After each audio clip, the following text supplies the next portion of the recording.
7 hari setelah pernikahan, aku baru tahu, rumah kami atas nama ibu mertua. Sambil memegang sertifikat, beliau memaksaku menyetorkan seluruh gaji. Sebuah tindakan cerdasku membuatnya kehilangan segalanya, dan permohonan suamiku pun sudah terlambat. Namaku Anya Larasati, 30 tahun, bekerja sebagai manajer akuntansi di sebuah perusahaan material bangunan di Jakarta. Sebelum menikah dengan Bima Wijoyo, aku selalu menganggap diriku wanita yang sangat beruntung. Bima memang tidak sekaya raya atau pandai merangkai kata-kata indah, tapi dia selalu muncul di saat aku paling rapuh. Saat aku lembur hingga pukul 10 malam, dia akan menungguku di lobi kantor dengan semangkuk bubur hangat. Saat aku demam tinggi, dia akan menerobos hujan dari Kuningan sampai ke Bintaro untuk membelikanku obat, duduk di samping tempat tidurku semalaman, dan berbisik lembut, "Nanti, kamu cukup jadi istriku saja, sisanya, biar aku yang urus." Aku percaya padanya. Begitu percaya sampai saat orang tuaku bertanya detail tentang rumah dan keuangan, aku malah menegur mereka karena terlalu materialistis. Aku berkata pada ibu, "Bu, Anya ini mau menikah. Bukan mau transaksi jual-beli, kenapa harus hitung-hitungan sekali?" Ibu menatapku lama, tatapannya campuran antara sayang dan khawatir. "Bukan menghitung-hitung dengan orang yang kamu cintai, Nak, tapi dalam pernikahan, kalau urusan uang tidak jelas sejak awal, yang paling sering dirugikan nanti adalah pihak perempuan." Waktu itu aku hanya tersenyum, menganggap ibu terlalu khawatir karena pengalamannya. Aku yakin telah mencintai orang yang tepat dan memilih keluarga yang tepat. Tapi hanya 7 hari setelah pesta pernikahan, aku baru sadar ada orang yang tidak butuh waktu lama untuk menunjukkan sifat aslinya. Mereka hanya menunggu kita benar-benar melangkah masuk ke dalam pintu pernikahan, lalu menguncinya dari luar. Malam itu, Jakarta baru saja diguyur hujan deras di bulan Agustus. Apartemen baru kami di kawasan Serpong masih menyisakan sedikit aroma cat. Tirai berwarna krem yang kupilih sendiri bahkan belum sempat dicuci untuk pertama kali. Aku sedang duduk di sofa dengan masker wajah yang masih menempel. Di dapur, panci berisi gulai ikan patin buatanku masih hangat, piring dan sendok sudah tertata rapi di meja. Tadinya, kukira ini akan menjadi malam yang damai bagi sepasang pengantin baru. Bima keluar dari ruang kerja, tangannya membawa sebuah map berwarna biru. Dia meletakkannya di meja kopi di hadapanku, nadanya datar seolah sedang mengingatkanku untuk membayar tagihan listrik. "Anya, ada sesuatu yang Mas pikir harus kita bicarakan." Kulepaskan maskerku. Sensasi dingin dari serumnya terasa di pipiku, tapi tidak sedingin tatapan menghindar dari Bima saat itu. "Ada apa, Mas?" Bima membuka map itu, mengeluarkan fotokopi selembar sertifikat hak milik, SHM, dan mendorongnya ke arahku. Aku menunduk dan mataku langsung tertuju pada kolom nama pemilik, Laksmi Handayani. Itu adalah nama ibu mertuaku. Tidak ada nama Bima, apalagi namaku. Selama beberapa detik, aku pikir aku salah baca.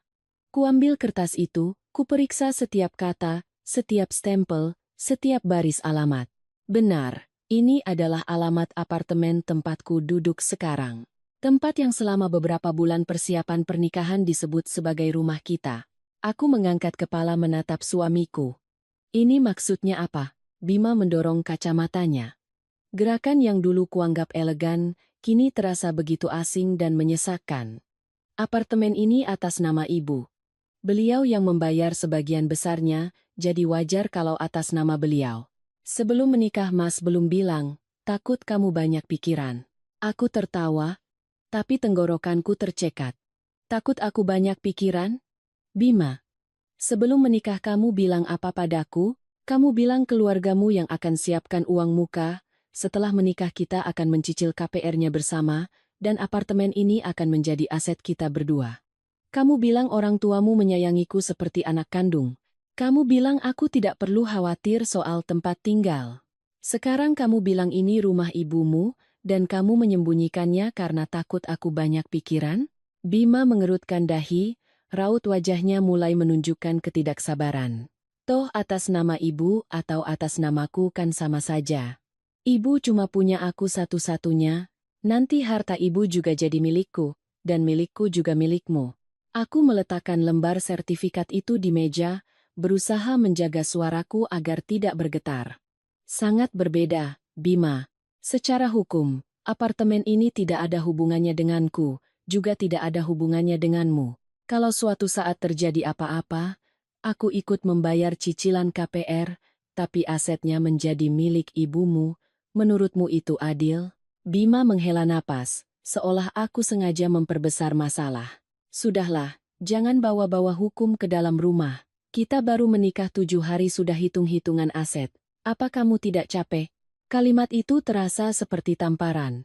Aku menatap pria yang baru saja kunikahi, tiba-tiba merasa 3 tahun masa pacaran kami luruh di hadapanku seperti kertas warna yang luntur karena hujan. Dia pernah berkata, "Akulah wanita terpenting dalam hidupnya." Ternyata penting sampai harus menyembunyikan status kepemilikan rumah yang akan aku ikut cicil bersamanya. Aku bertanya kata demi kata. Lalu, cicilan KPR yang 15 juta rupiah setiap bulan itu bagaimana? Ya, kita bayar bersama. Tapi rumahnya tetap atas nama ibumu? Itu hanya sementara. Sementara sampai kapan? Bima terdiam. Keheningannya adalah jawaban. Aku berdiri dan berjalan ke dapur untuk mematikan kompor. Aroma gulai yang harum kini membuatku mual. Saat aku kembali ke ruang tamu, bel pintu berbunyi. Bima terkejut, lalu bergegas membukanya. Di luar berdiri Bu Laksmi, ibu mertuaku. Beliau mengenakan gamis sutra berwarna marun, menenteng tas kulit, rambutnya disanggul rapi. Di wajahnya terpasang senyum ramah yang pernah kusalahartikan sebagai kehangatan. Beliau masuk tanpa perlu dipersilakan, mengganti sandalnya dengan sandal rumah seolah apartemen ini adalah wilayah kekuasaannya. Wah, ibu datang di saat yang tepat, ya? Kalian sedang membicarakan soal rumah? Aku menatap Bima. Dia menghindari mataku. Hatiku semakin mencelos. Ternyata ini bukan kebetulan, ini sudah direncanakan. Mereka telah memilih malam ketujuh setelah pernikahan untuk memberitahuku kebenarannya. Saat pesta sudah usai, kerabat sudah tahu, mahar sudah diterima, dan buku nikah sudah tersimpan di laci. Bu Laksmi duduk di sofa, meletakkan tasnya, lalu mengeluarkan SHM asli dari dalam tas dan meletakkannya di atas meja dengan gerakan yang disengaja. Beliau tidak menatapku sebagai menantu, melainkan sebagai penyewa yang harus mendengarkan peraturan. Anya, ibu bicara terus terang saja biar kita sama-sama enak. Apartemen ini ibu yang beli, atas nama ibu. Ibu mengizinkan kalian tinggal di sini itu karena ibu sayang pada kalian. Tapi, karena tinggal di rumah ibu, harus ada aturannya. Aku mengepalkan tanganku. Aturan apa ya, Bu? Bu Laksmi tersenyum, tapi sorot matanya dingin. Pertama, gaji Bima dari dulu ibu yang pegang, setelah menikah pun tetap sama. Dia laki-laki. Kalau pegang uang sendiri nanti boros. Kedua, gaji kamu juga sebaiknya serahkan pada ibu. Ibu tidak akan mengambil sepeser pun, hanya membantu menyimpan untuk biaya kalian punya anak nanti. Aku menatap Bima. Dia menunduk, jarinya mengusap pinggiran gelas, tidak membantah sedikit pun. Bu Laksmi melanjutkan. Ketiga, uang belanja harian nanti ibu transfer. Beli apa saja, dicatat. Anak muda harus hemat. Keempat, pekerjaan rumah tangga kamu yang urus, Bima kerjanya berat pulang ke rumah butuh istirahat. Wanita itu kalau bisa menjaga dapur, baru bisa menjaga suami. Setiap kalimat jatuh seperti palu, mengubah apartemen terang di hadapanku menjadi sebuah sangkar. Tiba-tiba aku teringat hari pernikahan, saat Bu Laksmi menggenggam tangan ibuku dan berkata manis, "Mbak tenang saja. Anya di rumah saya akan saya anggap seperti anak kandung sendiri." Ternyata anak kandung versinya adalah seseorang yang harus menyerahkan gaji, mencatat setiap belanjaan sayur, mengerjakan semua pekerjaan rumah, dan ikut mencicil rumah yang atas nama ibu mertuanya. Aku bertanya, suaraku begitu tenang hingga aku sendiri terkejut. Kalau saya tidak setuju, bagaimana Bu? Senyum di wajah Bu Laksmi langsung hilang. Kalau tidak setuju, jangan tinggal di rumah saya. Seisi ruangan hening seketika. Di luar jendela kaca, lampu-lampu kota menyala, kendaraan di bawah masih melaju dalam barisan cahaya. Aku bisa mendengar detak jantungku sendiri, suara pendingin ruangan yang berdesir, bahkan suara Bima yang menelan ludah. Aku menoleh padanya. Bima, katakan. Ini juga idemu? Bima mengangkat kepala, matanya menghindar, tapi suaranya mencoba terdengar bijaksana. Anya, ibu kan hanya ingin yang terbaik untuk kita. Kamu baru jadi menantu, sabar sedikit biar suasana adem. Uang diserahkan ke ibu juga tidak akan hilang. Dan pekerjaan rumah, wajarkan kalau perempuan yang mengurus? Aku menatapnya lama. Pria yang pernah menggenggam tanganku di depan penghulu, yang pernah bersumpah akan melindungiku, kini duduk di ruang tamu apartemen baru kami dan menyuruhku untuk patuh masuk ke dalam perangkap yang telah disiapkan olehnya dan ibunya. Aku tersenyum tipis. Jadi, kamu setuju ibumu memegang gajiku, menentukan uang belanjaku, memaksaku mengerjakan semua pekerjaan rumah. Sementara aku ikut denganmu membayar cicilan untuk apartemen yang atas nama ibumu? Bima tampak kesal. Jangan bicara begitu. Setiap keluarga kan butuh orang tua untuk mengarahkan. Aku mengangguk. Anggukan yang sangat ringan, tapi di dalam hatiku ada sesuatu yang patah. Baik. Aku mengerti sekarang. Bu Laksmi, mengira aku sudah menyerah. Raut wajahnya langsung melunak. Nah, begitu kan bagus. Perempuan pintar itu harus tahu kapan harus mengalah. Baru menikah sudah keras kepala, nanti sengsara seumur hidup. Aku berjalan masuk ke kamar tidur. Koper abu-abu yang dibelikan ibuku sebelum hari pernikahan masih tergeletak di sudut. Waktu itu ibu menarik resletingnya sambil berkata, "Bawa saja, nak, bukan ibu mendoakan yang buruk, tapi perempuan yang sudah menikah itu harus punya jalan keluar." Saat itu aku masih memeluk ibu dan tertawa, "Ibu tenang saja, tidak akan terpakai." Tapi malam ini, tepat 7 hari setelah menjadi seorang istri, aku menarik koper itu keluar, membukanya, dan mulai memasukkan pakaianku satu persatu. Tanganku sangat tenang, begitu tenang hingga aku bisa mendengar suara gantungan baju yang saling beradu. Bima berlari masuk ke kamar, wajahnya pucat. "Kamu mau apa?"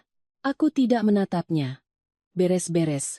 Beres-beres mau kemana?"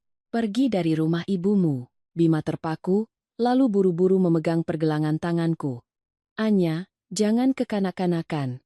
Ibu cuma bicara begitu, nanti bisa dibicarakan lagi." Kulepaskan tanganku dan menatap lurus ke matanya. "Tidak. Masalah ini tidak ada lagi yang perlu dibicarakan." Bu Laksmi berdiri di ambang pintu, suaranya melengking. "Baru menikah 7 hari sudah angkat koper mau pergi? Kamu mau mempermalukan keluarga kami, hah?" Aku menarik resleting koperku. Suaranya terdengar dingin seperti sebuah akhir.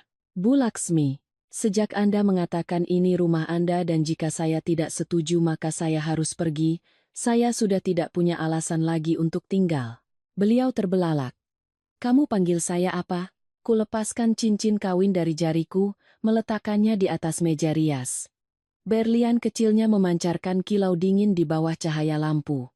"Bu Laksmi, karena mulai malam ini, saya tidak lagi ingin menjadi menantu Anda." Bima menatap cincin di atas meja rias, wajahnya putih seperti kertas. Mungkin di kepalanya, aku masih Anya yang sama selama 3 tahun pacaran. Wanita yang sabar saat dia lupa hari ulang tahun, yang mengabaikan telepon dari ibunya, yang menanyakan apakah masakanku enak, yang selalu menghibur diri bahwa pria yang sayang pada ibunya bukanlah hal buruk. Tapi malam ini, aku tidak mau lagi menipu diriku sendiri. Aku menarik koper keluar kamar, rodanya berderit di lantai keramik, suaranya membuatku merinding. Bu Laksmi berdiri menghalangi pintu, matanya setajam pisau. "Begitu kamu melangkah keluar dari pintu ini, jangan harap bisa kembali." Aku menatap lurus padanya. "Anda tenang saja. Saya tidak punya kebiasaan kembali ke tempat di mana saya dianggap sebagai penumpang." Bima buru-buru menengahi kami. "Anya, jangan buat situasi jadi tegang begini. Kita baru menikah, kalau tetangga tahu, di mana muka kita?" Aku tertawa, tapi mataku terasa panas. "Kamu takut kehilangan muka di depan tetangga. Tapi aku kehilangan seluruh kepercayaanku pada suamiku, apa kamu pernah takut?" Bima tercekat. Bu Laksmi langsung menggeram. Kepercayaan apa? Kamu sudah jadi istri, harus ikut aturan suami. Kami yang keluarkan uang untuk beli apartemen ini, agar kamu punya tempat tinggal. Sekarang kamu malah menuntut atas nama, menuntut pegang uang. Perempuan zaman sekarang memang belum berbuat apa-apa sudah mau menginjak kepala keluarga suami. Aku berhenti. Kalimat itu membuat harga diriku terbakar. Aku membuka ponsel, mengetik beberapa kali, lalu mengangkat kepala menatapnya. Bu Laksmi, selama 7 hari ini saya tinggal di apartemen Anda. Saya hitung sewa apartemen di area ini sekitar 1 juta rupiah per hari, jadi totalnya 7 juta. Saya transfer sekarang juga. Untuk listrik, air, dan service charge, saya tambahkan 3 juta. Total 10 juta. Mulai sekarang, saya tidak berutang satu malam pun pada Anda.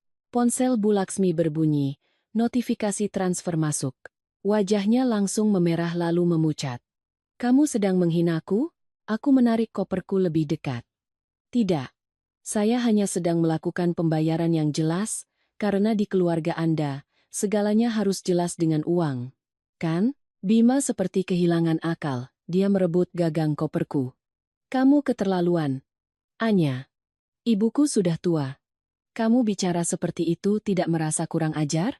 Aku menatap tangannya yang mencengkeram koperku, setiap jarinya terkepal seolah sedang menahan bukan seorang istri, melainkan sebuah barang yang akan lepas. Lepaskan. Aku tidak akan lepas. Kamu boleh pergi, tapi setelah tenang. Aku mencondongkan tubuh, melepaskan cengkeramannya satu persatu. Suaraku merendah. Bima, jangan paksa aku memanggil satpam. Aku tidak mau malam ke-7 pernikahan kita menjadi drama yang lebih buruk lagi. Tubuhnya bergetar. Di matanya ada kepanikan, kemarahan, tapi aku tidak melihat penyesalan. Sedikit pun tidak. Tepat saat itu, Bu Laksmi menunjuk lurus ke wajahku. Kamu pikir kamu hebat bisa pergi? Sudah menikah lalu minta cerai? Mau ditaruh di mana mukamu? Perempuan janda siapa yang mau? Aku berbalik menatapnya dengan tatapan yang begitu dingin hingga aku sendiri merasa asing. Hanya orang yang tidak baik yang takut perempuannya menjadi pintar. Dan saya, lebih baik menyandang status janda setelah 7 hari daripada hidup 70 tahun di rumah yang menganggap saya sebagai mesin ATM sekaligus pembantu. Kalimat itu membuat seisi ruangan hening.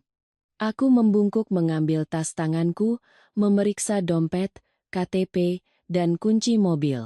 Beruntung, aku belum sempat mengurus pindah kakak, belum menggabungkan rekening bank, belum sempat membiarkan mereka menyentuh apapun yang menjadi milikku.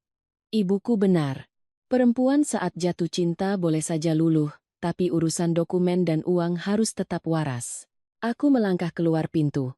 Bima berlari mengejar, suaranya pecah. Anya, aku mohon, malam ini jangan pergi. Besok pagi kita bicara lagi, aku akan bujuk ibu. Aku berhenti di ambang pintu.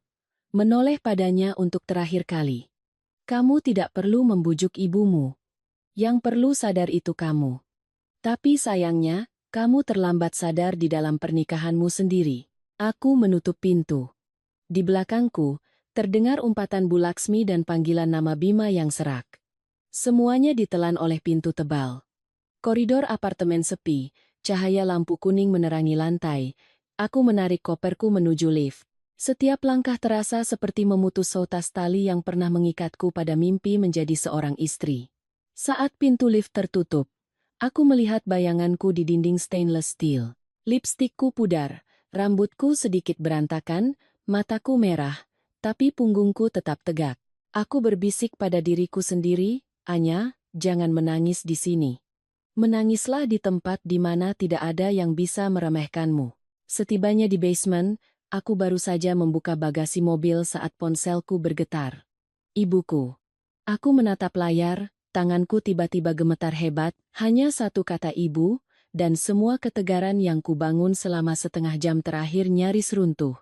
Aku mengangkat telepon, berusaha bicara senormal mungkin. Bu, Anya boleh pulang ke rumah sebentar? Di seberang sana hening sedetik, lalu suara ibuku tercekat. Kamu di mana, nak? Ada apa dengan Bima? Aku menggigit bibir hingga sakit. Bu, Anya mau cerai. Keheningan yang menyesakkan.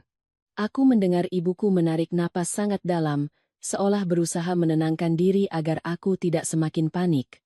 Kamu di mana sekarang? Cepat bilang sama ibu. Aku melihat sekeliling basement yang sepi. Deretan mobil terparkir diam di bawah cahaya lampu neon. Dari kejauhan, pintu lift terbuka. Sosok Bima berlari keluar, masih mengenakan sandal rumah, kemejanya berantakan. Dia melihatku dan langsung berlari ke arahku. Bu, Anya di apartemen, mau ambil mobil. Ibu jangan ke sini, Anya bisa nyetir sendiri. Tidak bisa. Kamu sedang menangiskan. Biar ayah dan ibu yang jemput. Suara ibuku bergetar, dan hanya dengan itu mataku langsung berkaca-kaca.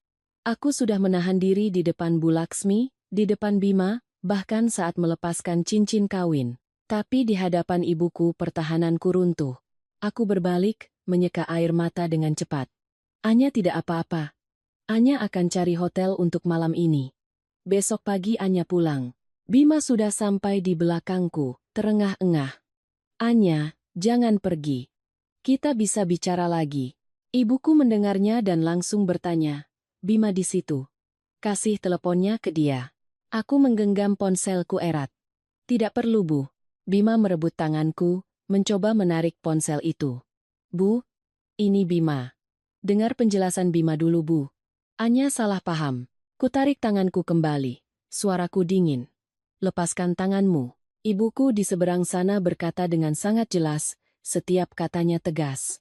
Bima, Tante tidak perlu dengar penjelasanmu sekarang. Kalau kamu masih menghormati Anya, biarkan dia pergi. Jangan sentuh dia. Bima tertegun. Mungkin dia tidak menyangka ibuku yang selama ini lembut bisa berkata sekasar itu. Aku membuka bagasi dan memasukkan koper. Bima berdiri menghalangi pintu mobil. Aku tahu malam ini ibuku keterlaluan, tapi tindakanmu ini menyudutkan aku. Apa kamu pernah memikirkanku? Aku menatapnya, hatiku sakit hingga mati rasa. Lalu saat ibumu memaksaku menyerahkan gaji, mengerjakan semua pekerjaan rumah, dan mengusirku dari apartemen, apa kamu pernah memikirkanku? Kamu hanya berpikir, ibu sudah tua. Anya mengalah sedikit saja biar damai. Damai untuk siapa? Untuk ibumu. Untukmu.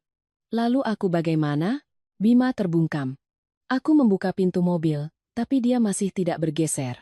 Dari arah lift, Bu Laksmi juga keluar, wajahnya masam. Beliau berjalan sambil berteriak, biarkan dia pergi. Menantu model begitu, baru menikah sudah minta cerai, untuk apa dipertahankan?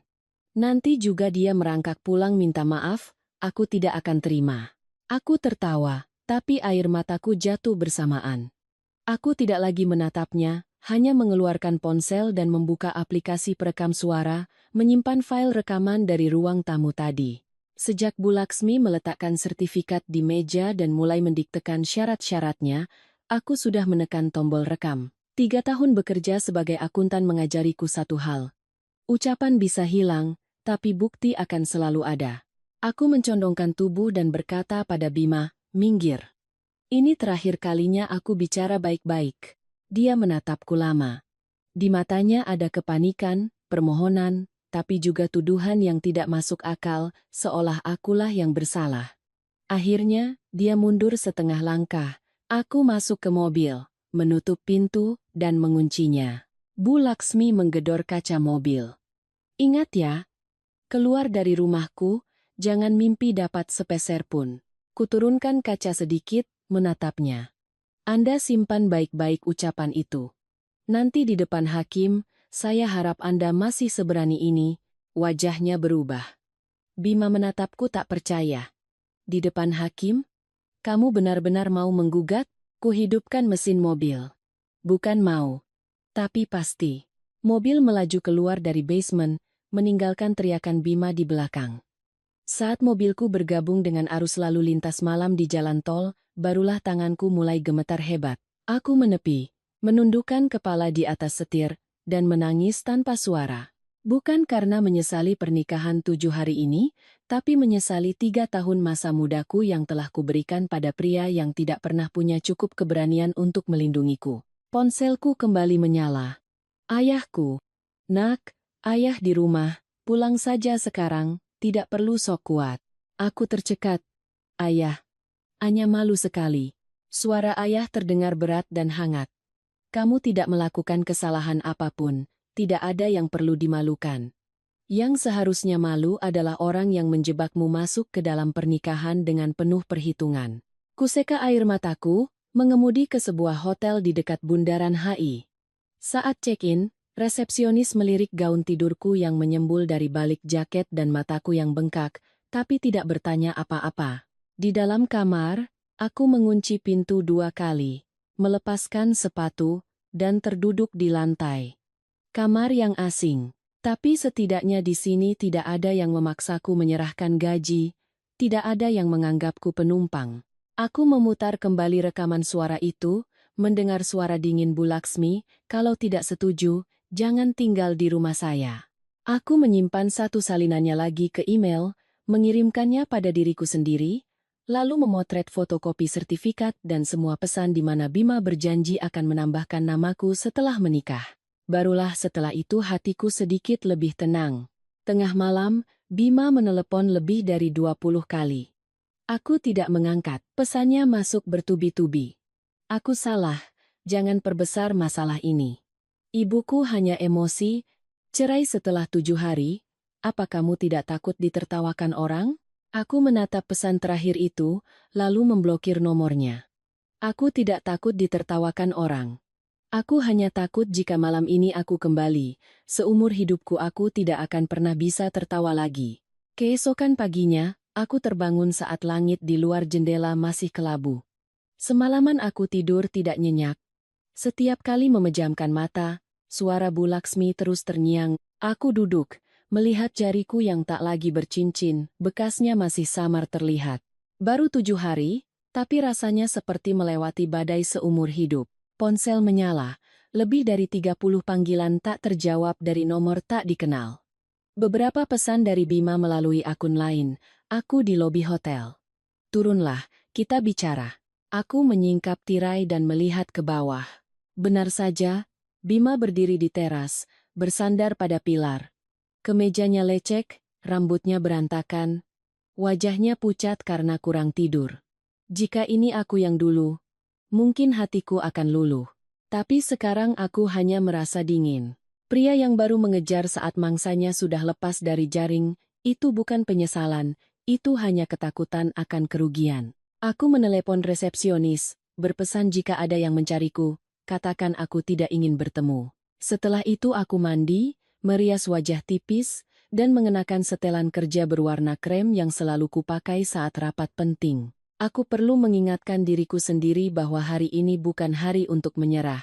Hari ini adalah hari untuk menuntut keadilan. Saat aku menarik koper keluar dari lift, Bima langsung menghampiri.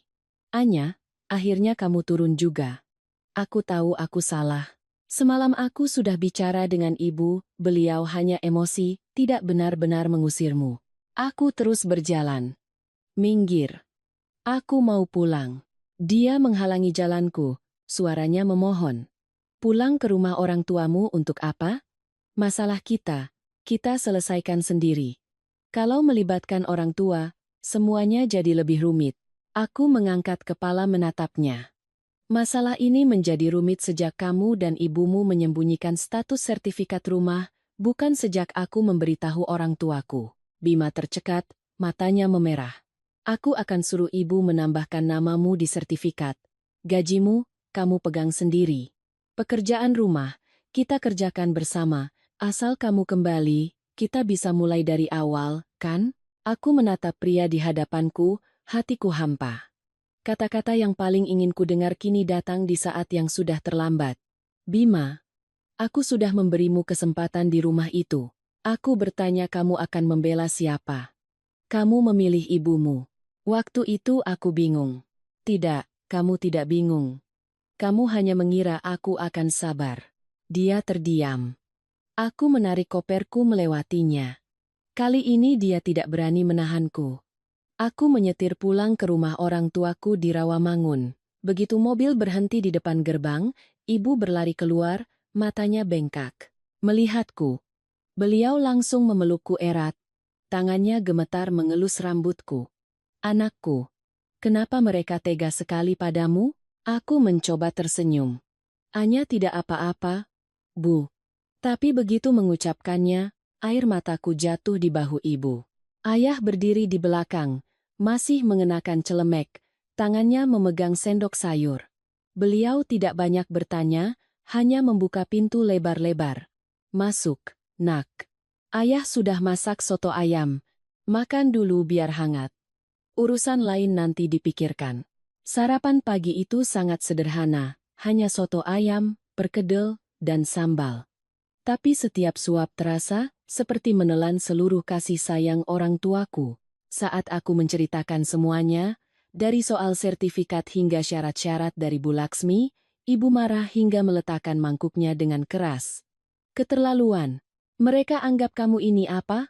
Baru menikah sudah disuruh serahkan gaji, jadi pembantu, malah pakai uang kita untuk beli rumah atas nama dia. Ayah dengan tenang bertanya, kamu punya bukti? Aku mengangguk, mengeluarkan ponsel dan memutar rekaman suara. Ruang tamu kami hening. Suara dingin Bu Laksmi terdengar jelas, disusul suara lemah Bima yang tidak sekalipun membelak. Selesai. Ayah melepas kacamatanya, mengelapnya lama meskipun tidak kotor. Apa keputusanmu? Aku menatap kedua orang tuaku. Suaraku serak tapi mantap. Anya mau cerai secepatnya. Dan Anya mau mengambil kembali semua yang menjadi hak Anya. Ibu menggenggam tanganku. Ibu dukung. Cerai tidak menakutkan. Hidup dengan orang yang tidak menganggapmu istri, itu yang menakutkan. Ayah berdiri. Mengambil telepon dari laci. Ayah punya teman pengacara. Spesialisasinya hukum keluarga. Tapi keputusan tetap di tanganmu. Kamu butuh pengacara, butuh uang, butuh tempat tinggal, ayah dan ibu siap. Satu hal yang harus kamu ingat, jangan karena omongan orang kamu kembali ke tempat yang sudah menyakitimu. Aku mengangguk, air mataku kembali mengalir. Tapi kali ini bukan karena sedih, melainkan karena aku tahu aku punya tempat untuk pulang. Tepat saat itu, telepon ibu berdering. Di layar tertera nama Bu Laksmi. Ibu menatapku, lalu menyalakan loudspeaker. Suara Bu Laksmi langsung melengking. Mbak, tolong ajari lagi anak perempuannya. Baru menikah 7 hari sudah kabur dari rumah, mengancam mau cerai. Dia sudah mempermalukan kedua keluarga. Sebelum ibu sempat menjawab, ayah mengambil telepon itu. Suaranya tenang tapi tajam. Bu Laksmi, anak saya bukan barang yang diserahkan ke rumah Anda untuk diperas gajinya, dijadikan pembantu, dan diusir sesuka hati. Mulai hari ini, semua urusan kita bicarakan melalui pengacara. Di seberang sana hening. Aku menatap ayah. Untuk pertama kalinya setelah malam yang panjang, api kecil mulai menyala di dadaku. Aku tidak lagi sendirian. Setelah panggilan dari Bu Laksmi, suasana di rumah menjadi hening yang berat. Ibu duduk di sampingku, menggenggam tanganku seolah takut aku akan luluh dan kembali. Ayah pergi ke balkon, menyalakan sebatang rokok lalu mematikannya, sesuatu yang jarang sekali beliau lakukan di dalam rumah. Sore harinya, ayah mengantarku ke kantor pengacara temannya di kawasan Sudirman.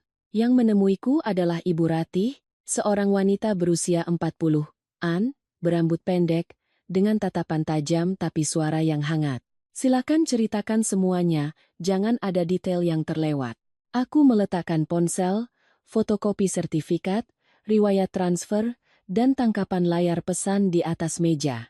Saat menyebutkan janji Bima untuk menambahkan namaku di sertifikat setelah menikah, tenggorokanku tercekat. Bu Ratih tidak memotong, hanya mencatat dengan teliti. Ketika aku memutar rekaman suara, ruangan itu hanya diisi oleh suara dingin Bu Laksmi yang memaksaku menyerahkan gaji, disusul suara Bima yang menyuruhku mengalah. Setiap kalimat terdengar seperti pisau yang mengiris kembali luka. Selesai, Bu Ratih melepas kacamatanya dan menatapku. Anya, saya tanya sekali lagi, apa kamu sudah yakin ingin bercerai? Karena sekali masuk ke ranah hukum, mereka tidak akan lagi bersikap baik. Aku menunduk menatap kedua tanganku.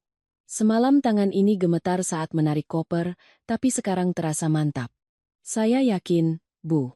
Saya tidak mau hidup dalam pernikahan di mana sejak awal saya sudah dianggap sebagai investasi.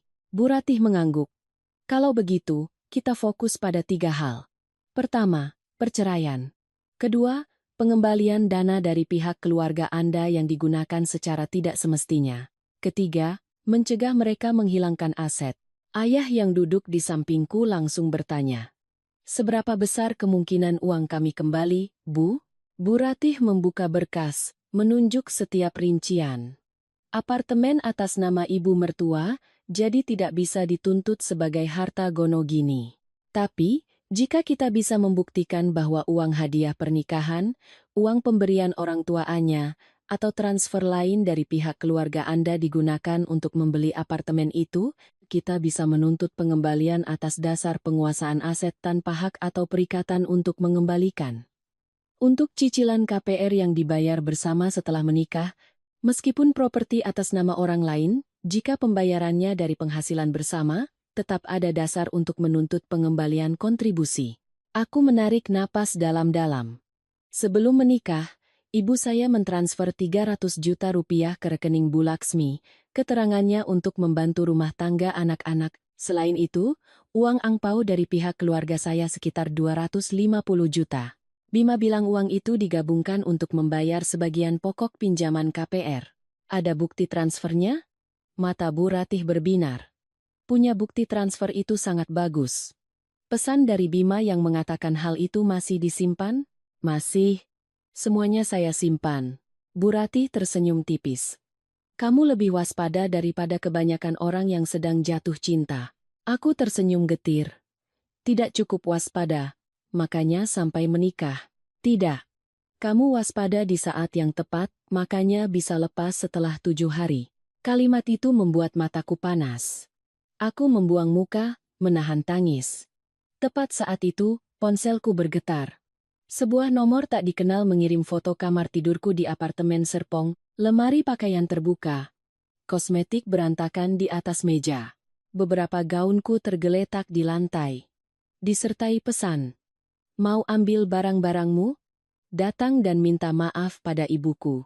Kutunjukkan ponsel itu pada Bu Ratih. Beliau melihatnya, wajahnya langsung menjadi dingin. Ini kesalahan pertama mereka. Barang pribadi Anda tidak boleh mereka geledah, tahan, atau rusak. Balas pesannya singkat.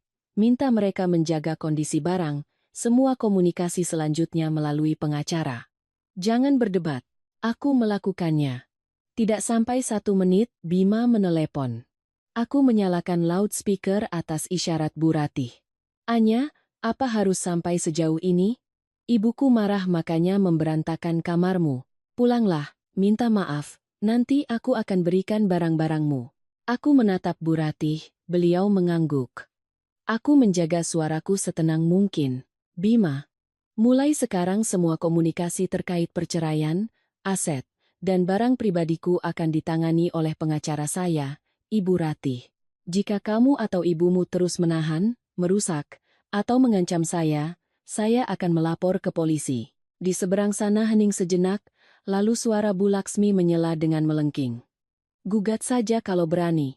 Saya lihat apa yang bisa kamu dapat dari keluarga kami. Bu Ratih mengambil ponselku dan berkata dengan jelas, saya Ratih, pengacara yang mewakili Ibu Anya Larasati. Seluruh percakapan ini direkam.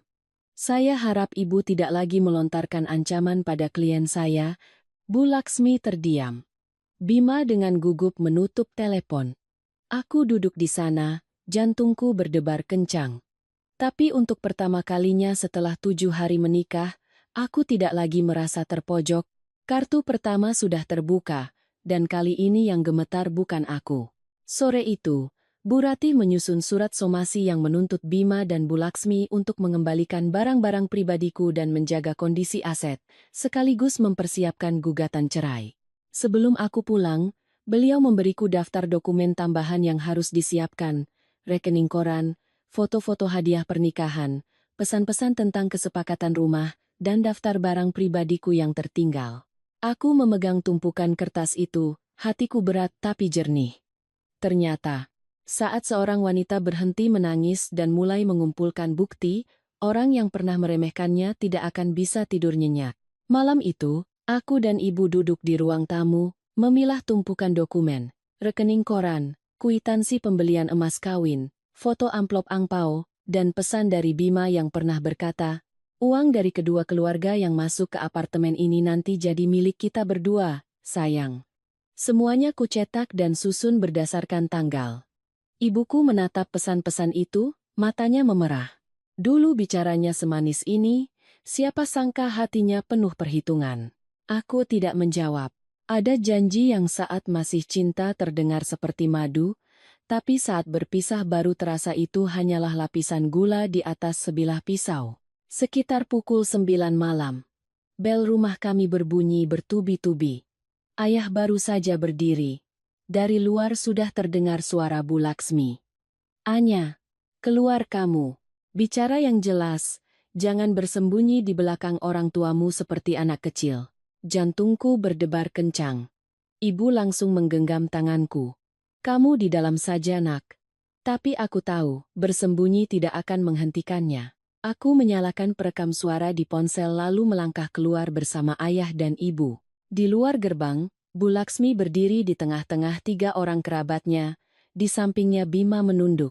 Seorang wanita parubaya, mungkin Bibi Bima, begitu melihatku langsung menunjuk. "Oh, ini dia? Baru menikah sudah mau menggugat suami, dasar perempuan tidak tahu diri."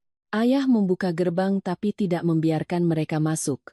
"Ada urusan apa? Bicarakan di sini. Rumah saya tidak menerima tamu yang datang untuk menghina putri saya."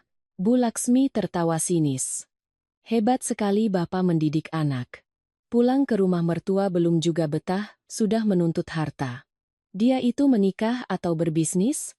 Aku melangkah maju, suaraku tenang. "Bu Laksmi, jika Anda datang untuk mengembalikan barang pribadi saya dan menanggapi surat dari pengacara, silakan bicara, tapi jika Anda datang untuk memak-maki, saya akan panggil ketua RT." Beliau terbelalak. "Kamu mengancam saya?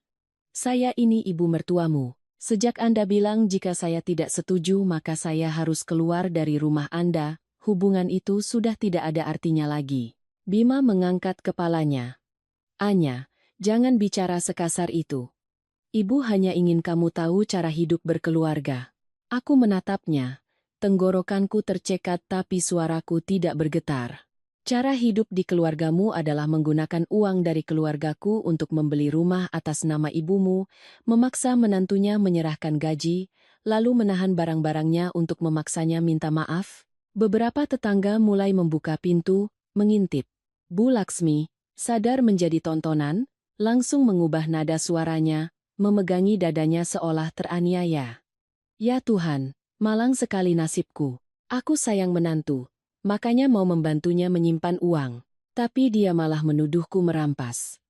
Dia kabur dari rumah tengah malam, membuat anakku tidak bisa makan dan tidur, sekarang malah berbalik menggigit." Terdengar bisik-bisik. Tangan ibuku gemetar karena marah. Aku mengangkat ponselku dan memutar rekaman dari malam itu. Suara Bu Laksmi terdengar jelas di tengah keheningan malam. "Kalau tidak setuju, jangan tinggal di rumah saya." Disusul kalimatnya yang menyuruhku menyerahkan gaji, mencatat semua pengeluaran, dan mengerjakan semua pekerjaan rumah. Suasana langsung berubah. Bibi yang tadi memakiku terdiam. Wajah Bima pucat. Bu Laksmi mencoba merebut ponselku. "Matikan. Siapa yang mengizinkanmu merekam?" Ayah berdiri di depanku, suaranya berat dan tegas.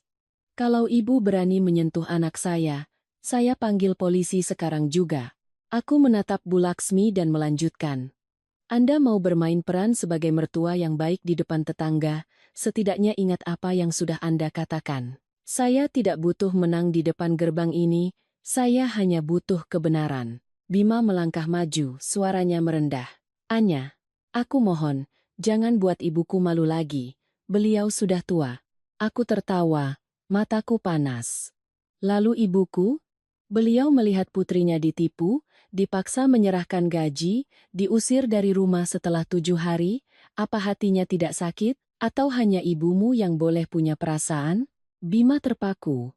Untuk pertama kalinya, aku tidak melihat pembelaan di wajahnya, hanya kebingungan dari seseorang yang sadar bahwa semua alasan yang dipegangnya terlalu egois, tapi keheningan itu sudah terlambat. Bu Laksmi menarik tangan Bima, menggeram. Ayo pulang. Kita lihat berapa lama dia bisa bertahan. Cerai ya cerai. Rumah atas namaku, dia jangan mimpi dapat sepeser pun. Sebelum beliau berbalik, aku berkata dengan sangat jelas, Anda tenang saja. Sepeser pun yang bukan hak saya, tidak akan saya ambil. Tapi serupiah pun milik saya, tidak akan saya biarkan keluarga Anda menelannya. Malam itu, setelah gerbang ditutup, aku berdiri lama di bawah pohon Kamboja. Ibu memeluk bahuku, sementara ayah diam-diam memungut kancing bajuku yang terlepas saat Bu Laksmi mendorongku tadi. Aku menatap kancing kecil di tangan ayah, hatiku dingin. Mereka tidak datang untuk berdamai. Mereka datang untuk unjuk kekuatan. Dan sejak saat itu, aku sadar perceraian ini tidak akan menjadi perpisahan yang tenang. Ini akan menjadi sebuah perang. Keesokan paginya, saat aku dan ibu sedang memeriksa daftar barang pribadiku yang tertinggal, Bu Ratih menelepon. Suaranya tidak lagi sehangat kemarin, melainkan dingin dan singkat. Anya, dengarkan saya baik-baik. Mobil yang dibeli orang tuamu sebagai hadiah pernikahan, yang atas nama Bima, tadi malam sudah dibalik nama menjadi atas nama Bu Laksmi. Aku terdiam. Mobil seharga hampir 700 juta rupiah itu dibeli orang tuaku sebulan sebelum pernikahan. Waktu itu Bima bilang pekerjaannya menuntutnya bertemu banyak klien, tidak pantas jika terus naik motor. Ayahku saat itu berkata, mobil ini untuk kalian berdua, atas nama siapa saja boleh, yang penting kalian saling menyayangi. Aku mengangguk. Aku percaya sebuah mobil tidak lebih penting dari ikatan pernikahan. Tapi hanya dalam semalam, setelah melihatku tidak kembali untuk meminta maaf, Bima dan ibunya langsung membalik nama mobil itu. Ibuku yang mendengarnya, wajahnya pucat. Ya Tuhan, serakah sekali mereka. Aku menggenggam ponselku, kuku-kukuku menancap dalam di telapak tangan. Bu Ratih, sekarang bagaimana? Jangan panik. Langkah mereka ini sangat buruk, tapi justru menguntungkan kita. Mobil itu diberikan dalam masa perkawinan. Jika ada bukti bahwa itu adalah hadiah dari keluarga perempuan untuk kedua mempelai, atau untuk menunjang kehidupan bersama, tindakan sepihak memindahkannya ke nama ibu mertua saat sedang ada sengketa, bisa dianggap sebagai upaya penggelapan aset. Saya akan segera mengajukan permohonan pemblokiran dan memasukkan ini ke dalam gugatan. Aku memejamkan mata, amarah memuncak hingga seluruh tubuhku gemetar. Dulu kukira Bima hanya lemah, hanya penurut pada ibunya. Ternyata dia tidak hanya lemah, dia juga penuh perhitungan. Dia tahu kapan saat yang tepat untuk memindahkan aset saat aku sedang kalut, tahu bagaimana menggunakan keheningan dan wajah lugunya sebagai topeng keserakahan. Ayahku yang berdiri di dekat pintu mendengar semuanya. Beliau tidak berkata apa-apa, hanya masuk ke ruang kerja, dan kembali membawa map berisi dokumen pembelian mobil. Faktur, bukti transfer, bahkan tangkapan layar pesan di mana Bima mengucapkan terima kasih pada orang tuaku atas hadiah untuk kami berdua. Bawa semua ini, nak. Ayah simpan salinannya. Aku menatap ayah, tenggorokanku tercekat. Ayah, maafkan Anya. Anya membiarkan mereka mengambil mobil dari ayah dan ibu. Ayah meletakkan map itu di tanganku. Tidak ada yang bisa mengambil apapun jika kamu tidak menyerah. Ayah dan ibu memberikannya bukan agar kamu berutang budi pada mereka, tapi agar hidupmu lebih baik. Sekarang, kita ambil kembali melalui jalur hukum. Tepat saat itu, ponselku menerima pesan dari Bima. Mobil sudah atas nama ibu. Jangan masukkan itu ke dalam gugatan cerai. Kalau mau damai, temui aku. Aku membacanya, lalu tertawa dingin. Damai. Dia menggunakan hadiah dari orang tuaku untuk mengancamku, dan menyebutnya damai. Aku meneruskan pesan itu pada Bu Ratih. Tidak sampai 5 menit, beliau membalas. Bagus sekali. Simpan, jangan dibalas. Tapi Bima tidak berhenti. Dia mengirim pesan lagi. Aku tidak ingin menyakitimu. Tapi kalau kamu tetap menggugat, ibuku akan memberitahu kantormu bahwa kamu mengambil uang keluarga suami lalu kabur. Menurutmu, nama baikmu masih akan bersih? Aku menatap tulisan itu. tiba-tiba merasa sangat tenang. Mungkin ketika seseorang didorong sampai ke titik terendah, air matanya akan mengering. Aku tidak lagi ingin berdebat dengannya. Aku hanya ingin membiarkan hukum yang bicara. Sore harinya, aku pergi ke kantor Bu Ratih. Beliau membaca setiap pesan, bibirnya terkatup rapat. Mereka mulai mengancam akan mencemarkan nama baikmu. Kita akan lakukan 2 hal. Pertama, mengirim surat peringatan atas tindakan fitnah dan penghinaan. Kedua, mengajukan permohonan sita jaminan atas aset yang disengketakan. Siapkan mentalmu, mereka mungkin akan benar-benar datang ke kantormu. Aku mengangguk. Saya tidak takut. Saya hanya tidak ingin ayah dan ibu terseret lebih jauh. Bu Ratih menatapku, suaranya melunak. Anya, orang seperti Bu Laksmi biasanya menyerang titik lemah perempuan. Harga diri, keluarga, pekerjaan, omongan orang. Semakin kamu takut, semakin mereka menekan. Cara terbaik adalah segalanya harus punya bukti, saksi, dan dokumen. Jangan pernah temui Bima sendirian lagi. Aku baru saja keluar dari kantor pengacara saat menerima telepon dari bagian HRD di kantorku. Manajer HRD terdengar prihatin. Anya, ada seorang ibu yang mengaku sebagai mertuamu di lobi, katanya mau bertemu direktur untuk melaporkan bahwa kamu tidak bermoral. Aku berhenti di tengah koridor. Meskipun sudah diperingatkan, aku tetap tidak menyangka Bu Laksmi akan bertindak secepat ini. Tanganku terasa dingin, tapi suaraku saat menjawab begitu tenang hingga menakutkan. Bu, tolong tahan beliau di lobi, jangan biarkan naik. Saya segera ke sana. Bu Ratih yang mendengarnya langsung mengambil tasnya. Saya ikut denganmu. 30 menit kemudian, aku melangkah masuk ke lobi kantorku. Bu Laksmi sedang duduk di area tamu. Di sebelahnya ada sebuah map, mulutnya tak henti-hentinya bercerita pada satpam dan resepsionis bahwa aku mengambil uang keluarga suami lalu kabur. Begitu melihatku, beliau berdiri dan menunjuk lurus ke wajahku. Nah, ini dia menantu kesayanganku. Katakan, kamu menikah dengan anakku untuk mengeruk hartanya, kan? Semua mata di lobi tertuju padaku. Jantungku berdebar kencang, tapi aku tidak menunduk. Aku melangkah maju, meletakkan ponsel yang sudah dalam mode merekam di atas meja, lalu menatapnya. Bu Laksmi, bagus sekali Anda datang ke kantor saya untuk memfitnah. Saya sedang butuh lebih banyak bukti.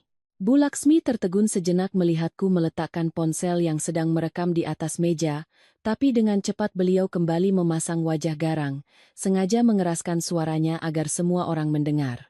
Saya memfitnah kamu? Kamu yang baru menikah 7 hari sudah kabur, menuntut rumah, menuntut mobil, menggugat suami. Menantu sepertimu kalau bukan mata duitan, apa namanya? Beberapa karyawan di lobi menatapku dengan canggung. Ada yang mengenaliku, ada yang hanya penasaran dengan keributan yang jarang terjadi di jam kerja. Wajahku terasa panas, bukan karena malu, tapi karena marah. Marah sampai ujung-ujung jariku terasa dingin, tapi aku tetap berdiri tegak, tidak membiarkannya melihat sedikit pun getaran dalam diriku. Bu Laksmi, saya ingatkan sekali lagi. Ini kantor saya, bukan pasar. Jika Anda terus menghina saya di sini, saya akan meminta satpam untuk mengantar Anda keluar dan membuat laporan kejadian. Beliau tertawa sinis. Panggil saja. Saya juga ingin seluruh kantormu tahu perempuan macam apa kamu ini. Bu Ratih melangkah maju ke sampingku, menunjukkan kartu pengacaranya. Saya pengacara yang mewakili Ibu Anya Larasati. Ibu sedang melakukan tindakan mengganggu ketertiban di tempat kerja, menghina martabat orang lain, dan menyebarkan informasi yang belum terbukti. Saya harap Ibu segera berhenti. Bu Laksmi melirik Bu Ratih dari atas ke bawah lalu mencibir. Pengacara? Pengacara juga tidak bisa mengubahnya menjadi orang baik. Saat itu, pintu lift terbuka. Pak Surya, direktur di kantorku, berjalan keluar bersama manajer HRD. Pak Surya adalah orang yang tenang dan jarang ikut campur urusan pribadi karyawan, tapi melihat pemandangan Bu Laksmi yang sedang menunjuk-nunjuk di lobi, wajahnya langsung menjadi serius. Ada keributan apa di sini? Bu Laksmi, seolah menemukan panggung yang lebih besar, langsung menghampirinya. Bapak atasannya, saya beritahu ya, Pak. Karyawan Bapak ini, Setelah menikah dengan anak saya, mau merampas rumah, merampas uang, dan kabur setelah 7 hari. Perusahaan Bapak kalau mempekerjakan orang seperti ini, sebaiknya periksa lagi moralnya. Seluruh lobi hening. Aku merasa jantungku diremas. 3 tahun bekerja, aku tidak pernah membiarkan masalah pribadi mengganggu pekerjaanku. Tapi hari ini, wanita ini berdiri di tempat di mana aku membangun reputasiku, mencoba menyeretku ke dalam lumpur dengan kata-kata kasarnya. Aku hendak angkat bicara saat Pak Surya menoleh padaku. Anya, apa kamu butuh bantuan dari perusahaan? Hanya satu kalimat itu, dan tenggorokanku tercekat. Beliau tidak mempercayai Bu Laksmi. Beliau bertanya apa yang kubutuhkan. Aku menarik napas dalam-dalam, membuka ponselku, dan memutar rekaman dari malam itu. Suara Bu Laksmi terdengar jelas di tengah lobi. Menyuruhku menyerahkan gaji, mencatat pengeluaran, mengerjakan semua pekerjaan rumah, dan kalau tidak setuju, jangan tinggal di rumah saya. Disusul suara Bima yang menyuruhku mengalah. Tak ada yang bicara lagi. Tatapan penasaran kini berubah menjadi kaget, lalu simpati. Wajah Bu Laksmi pucat pasi. Beliau mencoba merebut ponselku, tapi seorang satpam sudah lebih dulu maju menghalanginya. Matikan. Beraninya kamu mempermalukanku. Aku menatapnya, suaraku sangat pelan tapi jelas. Yang mempermalukan Anda bukan saya, tapi kata-kata yang sudah Anda ucapkan sendiri. Bu Ratih meletakkan setumpuk dokumen di meja tamu. Ini adalah bukti transfer dari keluarga Ibu Anya. Pesan-pesan kesepakatan mengenai apartemen, dan bukti mobil hadiah pernikahan yang sudah dibalik nama saat sengketa terjadi. Jika Ibu terus datang mengganggu klien saya di tempat kerjanya, kami akan mengajukan laporan ke pihak berwenang. Pak Surya menoleh pada satpam. Tolong antar Ibu ini keluar. Mulai hari ini, jangan izinkan beliau masuk ke area kantor tanpa janji temu. Bu Laksmi marah hingga gemetar. Sebelum diantar keluar, beliau berbalik dan menggeram, Anya, hebat sekali kamu. Kamu pikir punya kantor dan pengacara yang membela, kamu bisa menang melawanku? Aku melangkah mendekatinya, menatap lurus ke matanya yang penuh kebencian. Saya tidak perlu menang melawan Anda. Saya hanya perlu mengambil kembali apa yang menjadi hak saya dan pergi dari keluarga Anda dengan bersih. Beliau diantar keluar. Umpatannya perlahan menghilang di balik pintu kaca. Aku berdiri di tengah lobi. Seluruh tubuhku terasa seperti baru saja dihantam badai es. Manajer HRD mendekat, meletakkan tangannya di bahuku. Anya, kamu naik saja ke ruanganmu, istirahat sebentar. Perusahaan akan mencatat kejadian hari ini, jangan khawatir. Aku mengangguk, air mataku nyaris tumpah. Bukan karena lemah, tapi karena setelah begitu banyak hinaan, akhirnya ada orang yang melihat kebenaranku. Sore itu, Bu Ratih menyelesaikan gugatan cerai, lengkap dengan tuntutan pengembalian dana terkait apartemen, mobil, dan ganti rugi atas pencemaran nama baik. Sebelum menandatanganinya, aku menatap lama sekali nama penggugat, Anya Larasati. Sejak meletakkan pulpen di atas kertas itu, aku tahu aku bukan lagi wanita yang diusir dari rumahnya setelah 7 hari menikah. Aku adalah wanita yang secara resmi memulai perang untuk melindungi dirinya sendiri. Setelah menandatangani surat gugatan, kukira hatiku akan terasa lebih ringan. Tapi tidak. Perasaanku saat itu seperti baru saja menutup sebuah pintu, yang dibaliknya masih penuh dengan tawa, tangis, makan malam yang pernah kukira hangat, dan janji-janji yang pernah kusimpan dengan sangat hati-hati. Bu Ratih memeriksa kembali setiap halaman lalu berkata, besok saya akan daftarkan ke pengadilan. Mulai sekarang, kamu sama sekali tidak boleh bertemu Bima sendirian, tidak boleh menerima uang, dan tidak boleh menandatangani apapun tanpa sepengetahuan saya. Aku mengangguk. Saya mengerti, tapi sepertinya Bima tidak mengerti, atau pura-pura tidak mengerti. Malam itu, saat aku baru saja tiba di rumah, Ibu memberiku sebuah amplop. Tadi ada kurir, katanya dari Bima untukmu. Kubuka amplop itu. Di dalamnya ada foto pernikahan kami. Di baliknya, tulisan tangan. Aku minta maaf. Temui aku sekali lagi di kafe kita yang dulu. Kalau kamu tidak datang, aku akan berdiri di depan rumahmu semalaman. Ibuku khawatir. Jangan pergi, nak. Ayah meletakkan cangkir tehnya. Kalau dia masih mengganggu, ayah telepon polisi. Aku menatap foto itu. Aku mengenakan gaun pengantin putih, tersenyum begitu cerah.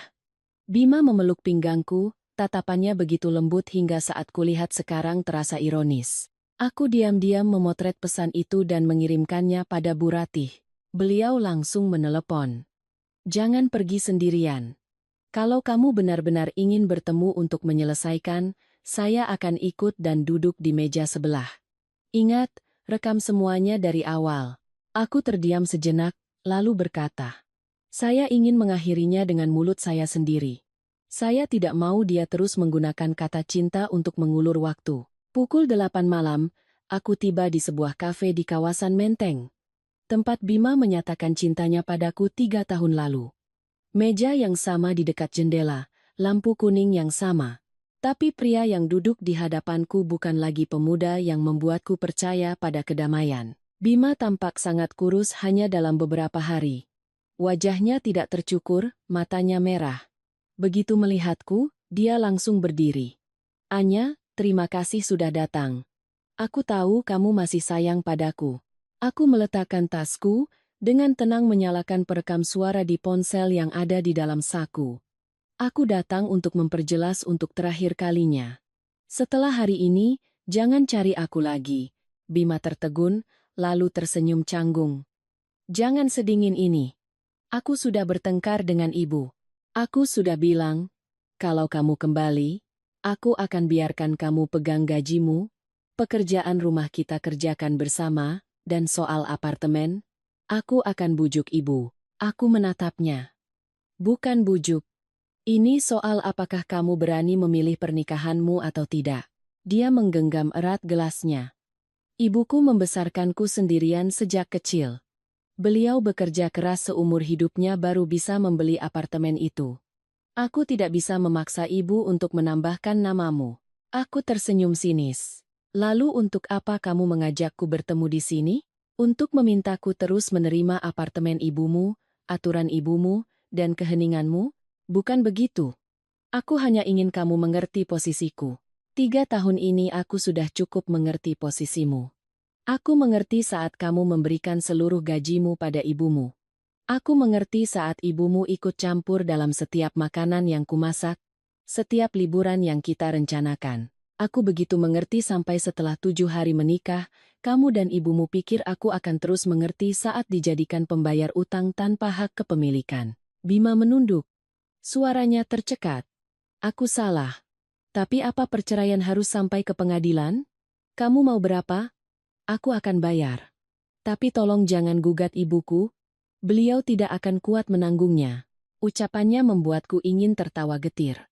Beliau tidak kuat digugat, tapi kuat datang ke rumahku untuk memak-maki, datang ke kantorku untuk memfitnah, dan membalik nama mobil yang dibeli orang tuaku dalam semalam. Oh, soal mobil. Bima buru-buru berkata, itu ibu yang suruh, aku tidak mau. Aku menatap lurus padanya. Tapi kamu yang tanda tangan. Dia terdiam. 4 kata itu mematahkan semua pembelaannya. Seorang pria dewasa tidak bisa selamanya berlindung di balik kalimat ibu yang suruh. Bima dengan gemetar mengeluarkan selembar kertas dari sakunya. Ini surat perjanjian yang sudah kutulis. Aku janji tidak akan membiarkan ibu ikut campur lagi. Kamu cukup tarik gugatan, kita mulai dari awal. Aku tidak menyentuhnya. Kertas itu tergeletak di antara kami, tipis dan menyedihkan. Bima, pernikahan tidak mati karena selembar sertifikat. Pernikahan ini mati saat kamu melihatku dipojokkan oleh ibumu dan kamu masih menyuruhku mengalah demi kedamaian. Matanya memerah.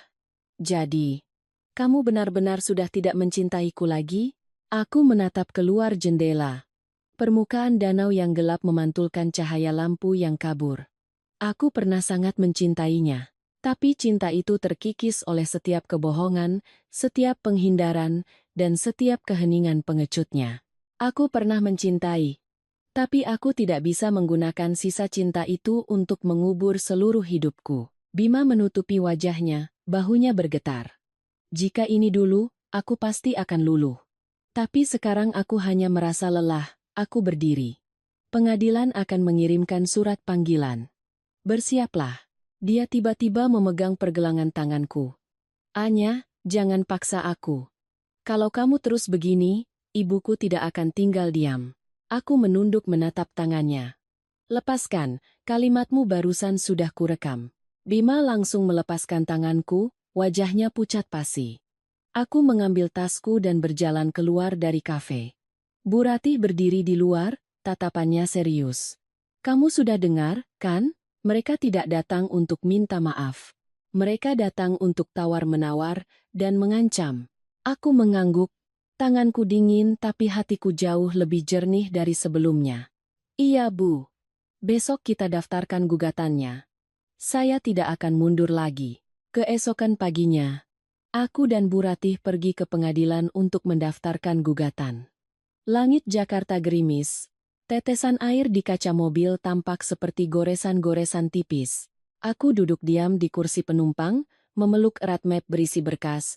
Di dalamnya ada semua sisa dari pernikahan 7 hari, buku nikah, bukti transfer, foto pesan, file rekaman, dokumen mobil, dan daftar aset pribadi yang ditahan. Bu Ratih melirikku. Gugup. Aku mengangguk sangat pelan. Iya. Tapi saya tidak menyesal.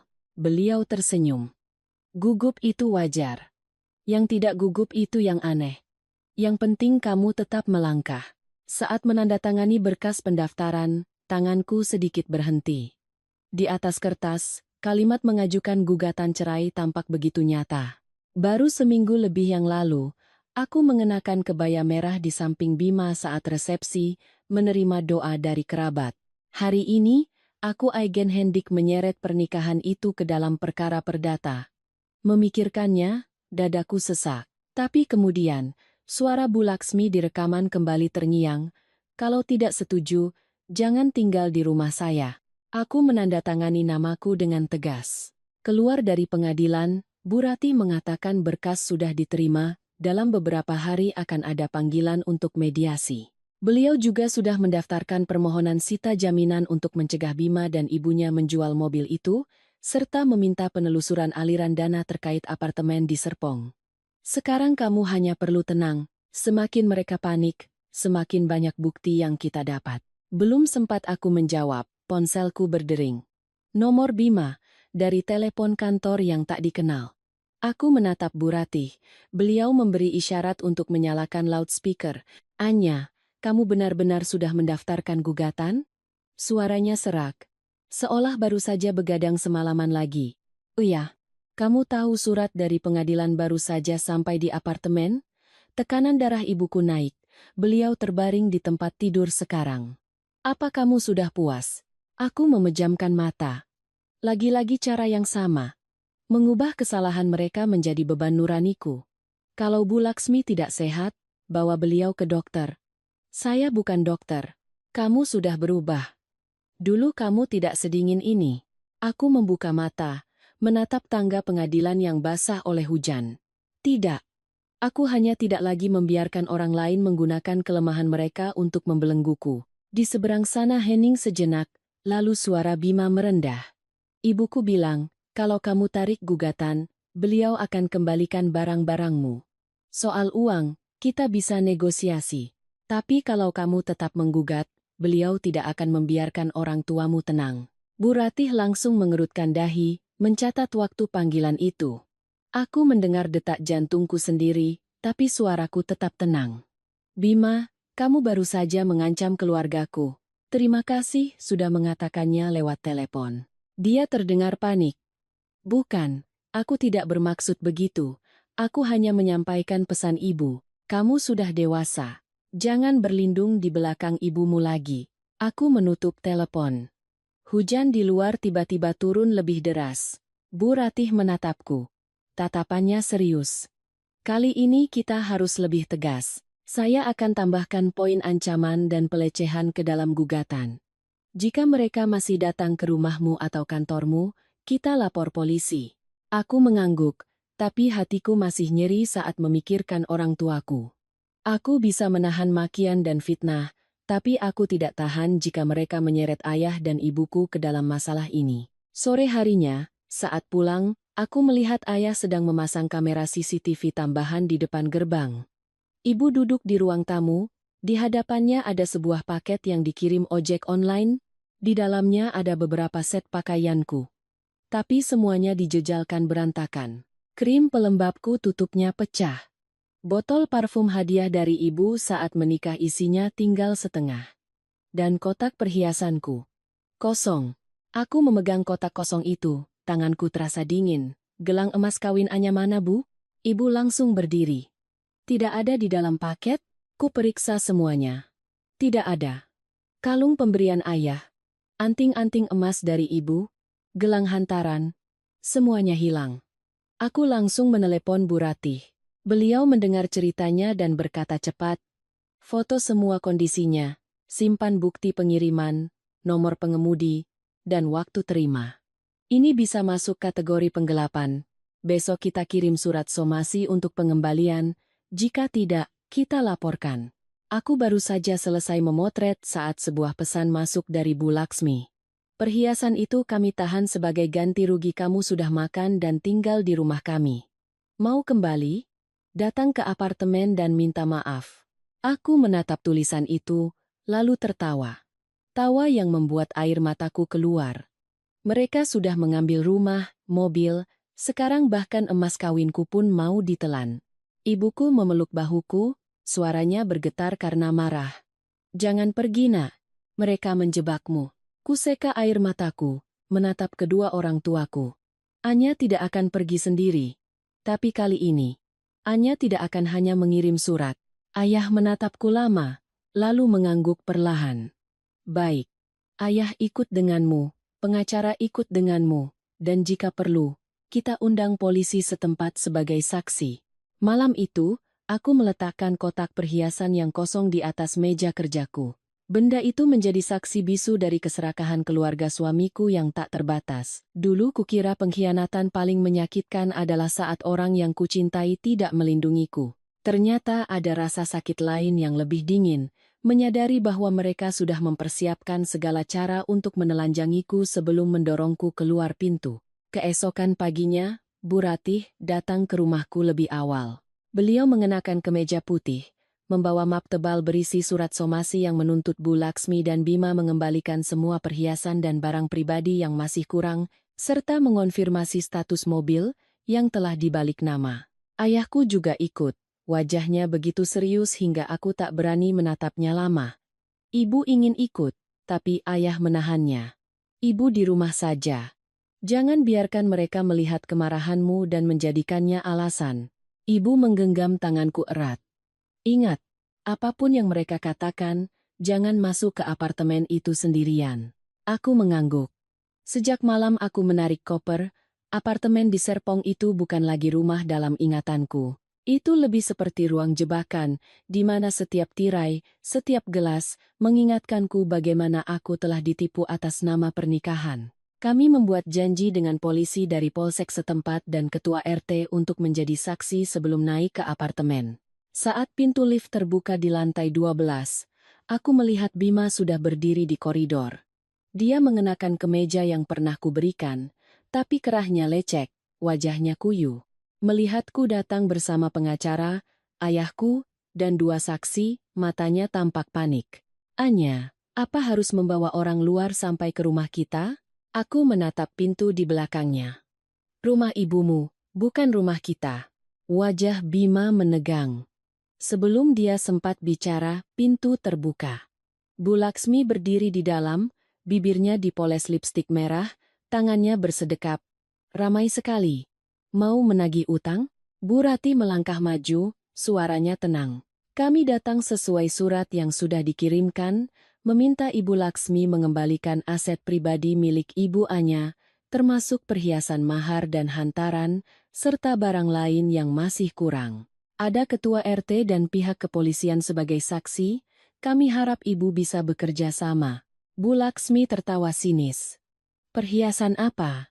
Setelah menikah, emas itu milik keluarga suami untuk keberuntungan.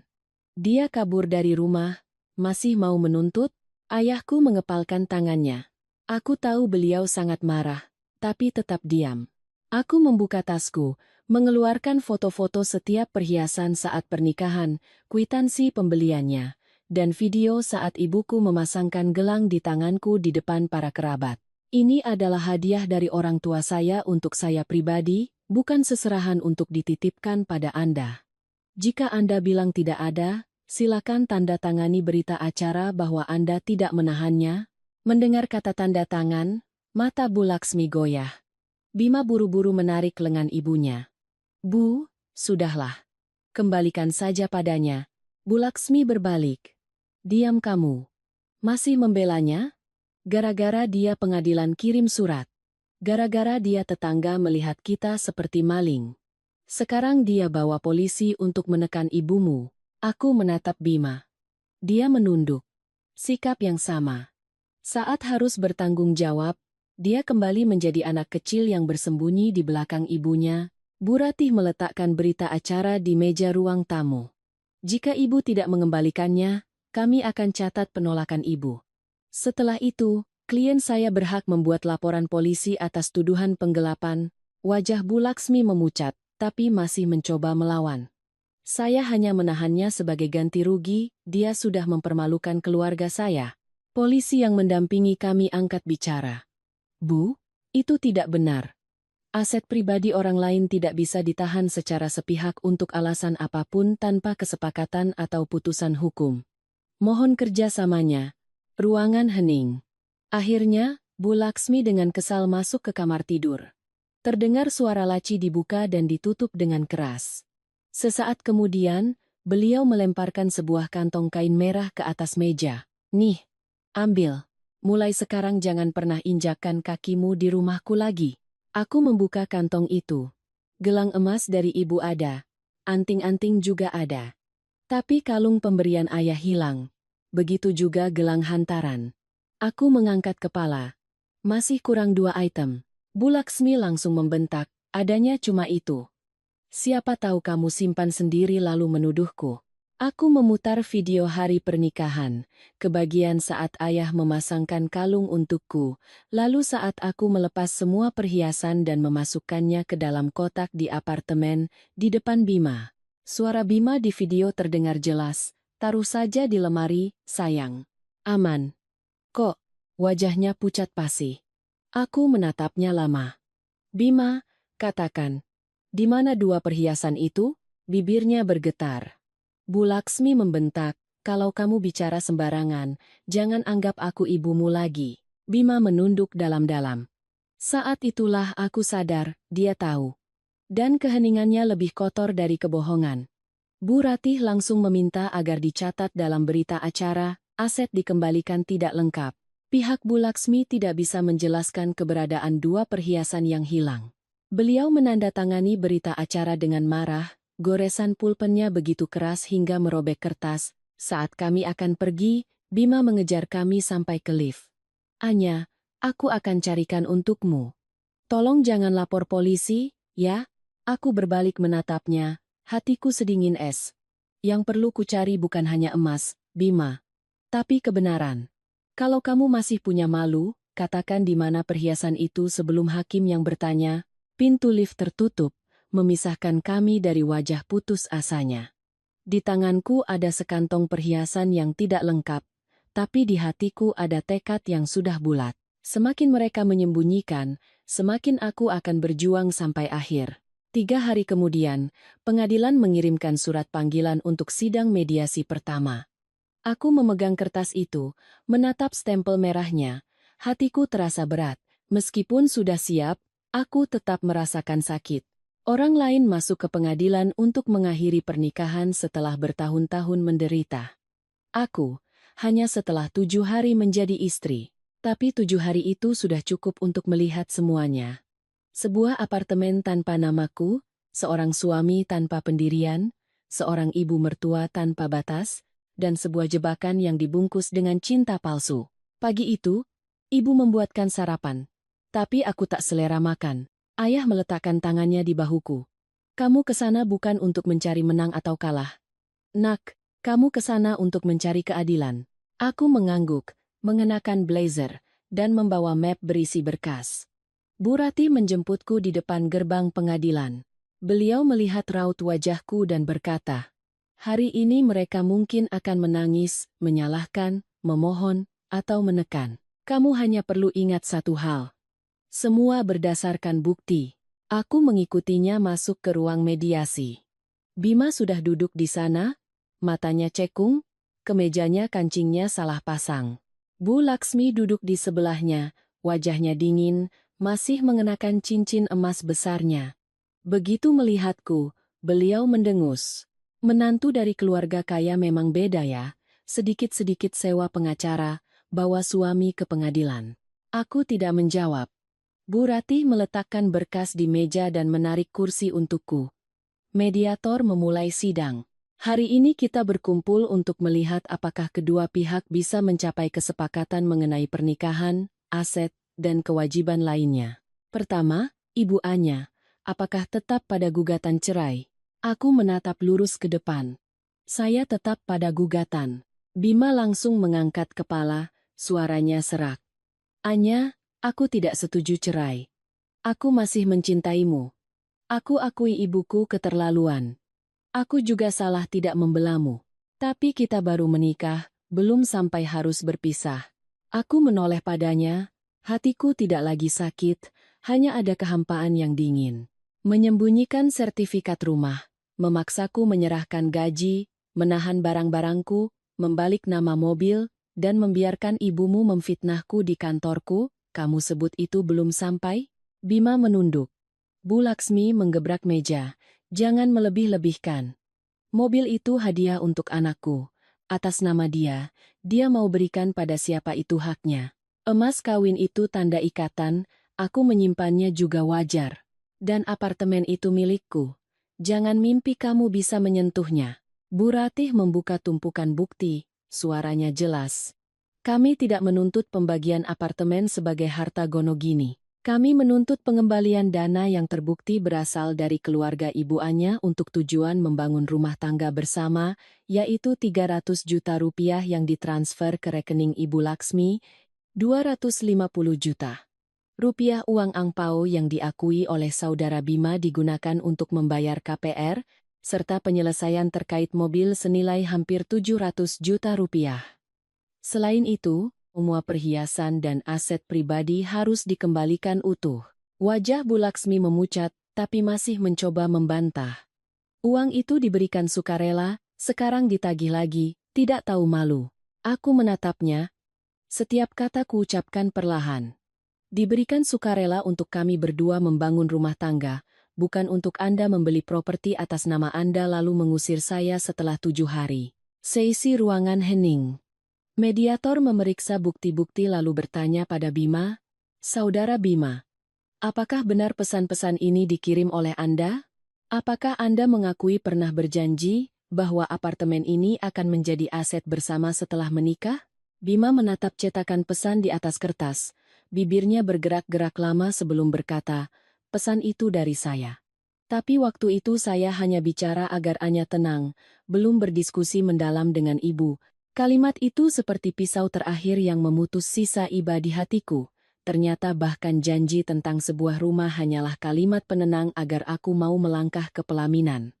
Aku tersenyum tipis. Terima kasih sudah mengakuinya. Bu Laksmi panik.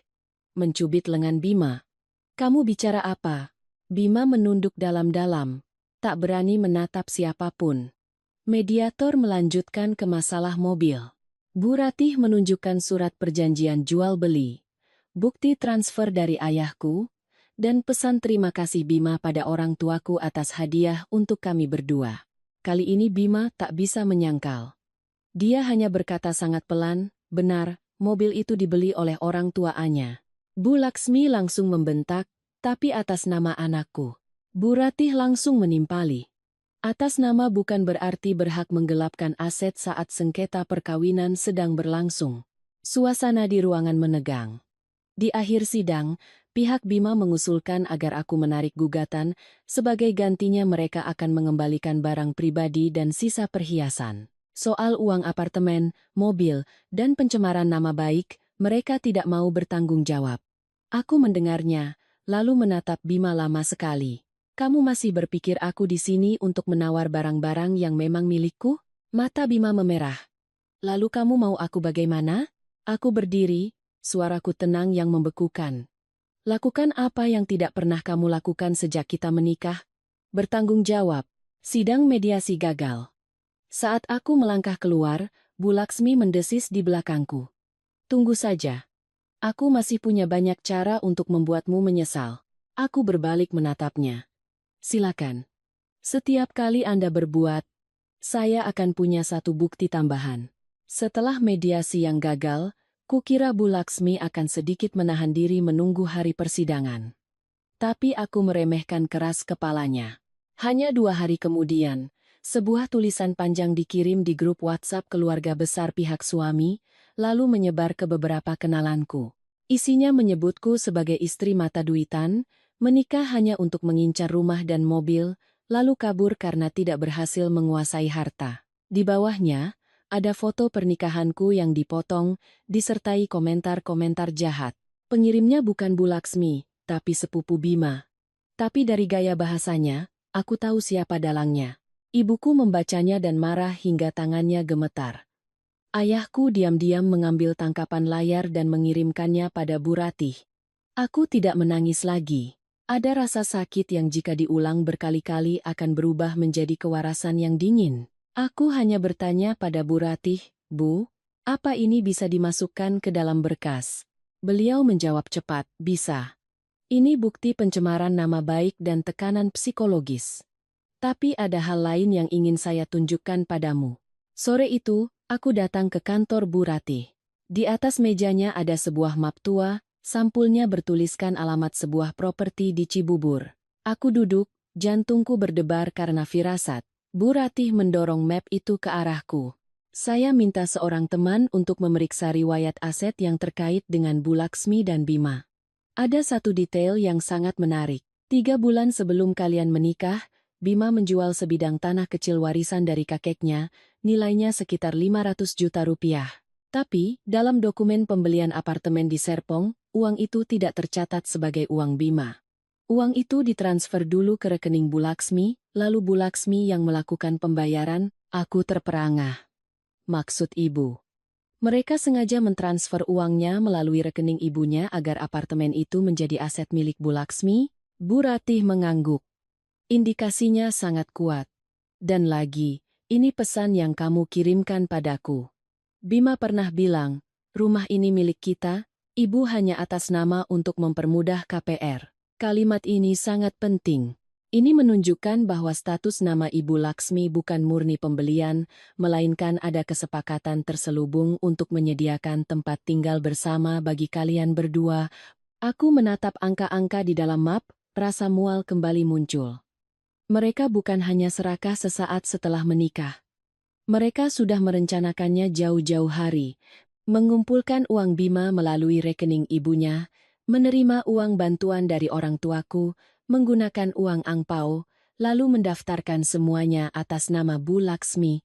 Jika aku patuh menyerahkan gaji dan ikut mencicil, beberapa tahun kemudian apartemen itu akan tetap menjadi milik ibu mertuaku. Dan jika aku membangkang, mereka cukup berkata, "Ini rumah saya." Aku menggenggam erat map itu. Jadi, sejak dia melamarku, semua ini sudah direncanakan? Bu Ratih menatapku, suaranya melembut. Mungkin mereka tidak menyangka reaksimu akan sekeras ini. Mereka pikir kamu akan mengalah demi harga diri, demi takut pada perceraian, dan demi omongan orang. Aku tertawa pelan, pahit sampai ke tenggorokan. Setengah dari perhitungan mereka benar. Aku memang pernah takut. Mereka hanya tidak menyangka. Aku lebih takut kehilangan diriku sendiri daripada kehilangan suami. Tepat saat itu, ponselku berdering. Bima. Aku hendak mematikannya, tapi Bu Ratih memberi isyarat untuk mengangkat dan menyalakan loudspeaker. Suara Bima terdengar lelah. Anya, aku sudah tahu soal tulisan di grup keluarga. Aku akan suruh mereka hapus. Tolong jangan bawa masalah ini ke pengadilan, ya? Aku bertanya. Kamu tahu sejak kapan? Dia terdiam. Sejak ibumu menyuruh mereka mengunggahnya, kan? Bima menghela napas berat. Anya, ibuku sedang sangat emosi. Beliau takut kehilangan uang, takut malu. Aku terjepit di tengah-tengah. Tolong mengerti posisiku. Aku menatap map di hadapanku, suaraku menjadi dingin. Aku baru saja melihat berkas penjualan tanahmu sebelum kita menikah. Di seberang sana, hening seketika. Keheningan yang mengonfirmasi segalanya. Sesaat kemudian, Bima berkata sangat pelan, "Siapa yang memberitahumu? Itu tidak penting. Yang penting adalah, kamu mentransfer uang itu ke rekening ibumu agar beliau yang membeli apartemen atas namanya. Kamu pernah bilang padaku ibu hanya atas nama, tapi setelah menikah kamu bilang rumah itu tidak ada hubungannya denganku." Suara Bima terdengar panik. "Aku tidak bermaksud menipumu. Awalnya aku juga berpikir nanti namamu akan ditambahkan, tapi ibu tidak setuju. Aku tidak bisa melawan ibu." Aku memejamkan mata. Lagi-lagi ibu. Seumur hidupnya seolah hanya ada satu bayangan untuk bersembunyi. Bima. Seorang pria yang tidak bisa melawan ibunya seharusnya tidak menikah. Dia tercekat. "Apa kamu harus memojokkanku sampai sejauh ini?" "Aku tidak memojokkanmu. Aku hanya menarik kebenaran ke tempat yang terang." Bima tiba-tiba merendahkan suaranya, nyaris memohon. "Anya, kalau kamu tarik tuntutan soal apartemen dan mobil, aku setuju cerai. Aku akan berikan kamu 100 juta rupiah. Anggap saja kita berpisah baik-baik." Aku tertawa. 100 juta rupiah. Untuk 3 tahun pacaran, 7 hari pernikahan, sebuah apartemen penuh perhitungan, sebuah mobil yang digelapkan, nama baik yang dicemarkan, dan kepercayaan yang hancur berkeping-keping. Aku bertanya, "Menurutmu, aku sedang tawar-menawar denganmu?" Bima terdiam. Aku melanjutkan, setiap kata sangat jelas. "Mulai sekarang sampai sidang, jangan telepon aku lagi. Semua urusan melalui pengacara. Dan kalau kamu benar-benar ingin berpisah baik-baik, katakan pada ibumu untuk menghentikan semua cara kotornya." Aku menutup telepon. Bu Rati duduk di hadapanku, tatapannya menajam. Panggilan ini sangat berharga. Dia baru saja mengakui semuanya. Aku meletakkan ponsel di meja, menatap keluar jendela. Kota masih ramai, arus kendaraan masih padat di bawah senja. Tapi hatiku terasa anehnya tenang. Aku tahu sidang nanti tidak akan mudah. Bu Laksmi tidak akan menyerah, Bima akan terus menghindar, dan kerabatnya akan mencoba mengubahku menjadi wanita serakah di mata dunia. Tapi kali ini, aku tidak lagi berdiri di ruang tamu yang asing dengan koper yang gemetar. Aku punya bukti, punya keluarga, punya pengacara, dan yang terpenting, aku punya diriku sendiri. Hari sidang putusan, langit Jakarta cerah luar biasa. Aku berdiri di depan gedung pengadilan, memegang map berisi berkas. Hatiku lebih tenang dari yang kubayangkan. Ibu ingin ikut, tapi aku menenangkannya agar tetap di rumah. Aku tahu, melihat Bu Laksmi terus memutarbalikkan fakta hanya akan menyakiti hatinya. Ayah menemaniku. Sementara Bu Ratih sudah datang lebih awal. Sebelum masuk, ayah meletakkan tangannya di bahuku. "Katakan saja yang benar, nak. Selebihnya biar hukum yang memutuskan." Aku mengangguk. Saat pintu ruang sidang terbuka, aku melihat Bima dan Bu Laksmi sudah duduk di dalam.